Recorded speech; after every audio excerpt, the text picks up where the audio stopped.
Alright, so today we're going to talk about more specifically how do you go build a product if you don't know how to code. Now, the good news is you don't need to know how to code to build a product. That's actually really the truth. But before we go into the details of if you're a non-technical person, what your options are, I do want to just cover some of your other options if you do have the ability to hire some resources.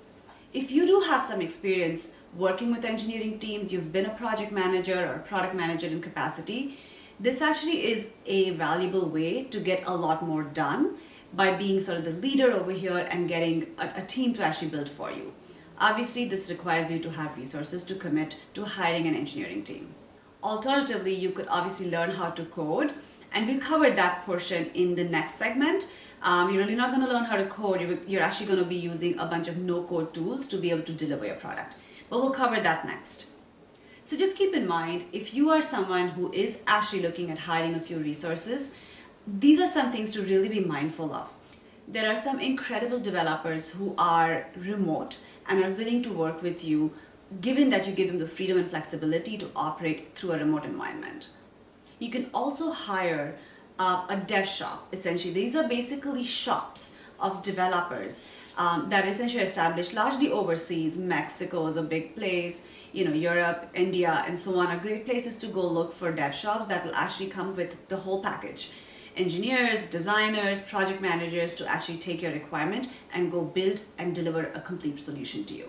Typically, in this case, you will play product manager. You will also maybe play part project manager, so you can absorb some of that cost yourself and just work directly one-on-one with the engineering team. They'll feel like they're part of your own team, in fact, and they'll be fully committed to delivering to your success. If you choose to go this route of hiring resources, there are two things to keep in mind very carefully. These teams work off of a budget, right? So you need to have a very clear definition of the project you want them to build. Typically, these teams will work with you on a 3-month or a 6-month timeline, and they'll work off of a certain sort of clear set of deliverables. This doesn't work as well if you're still in discovery mode, truthfully, which is why having done a lot of your research upfront is valuable, so that you have a crisp requirements document, very, very clearly defined features or user stories that you can hand off to these engineers, and they'll come back very specifically with number of sprints they need to execute, number of developers they need to build this, and what the total cost is going to be.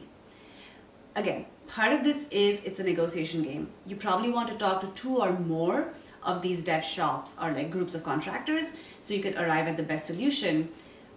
Again, solution is not always just cost, it's also culture fit, how well they're willing to take your inputs, and how well do you think their quality of work would be at the end of this.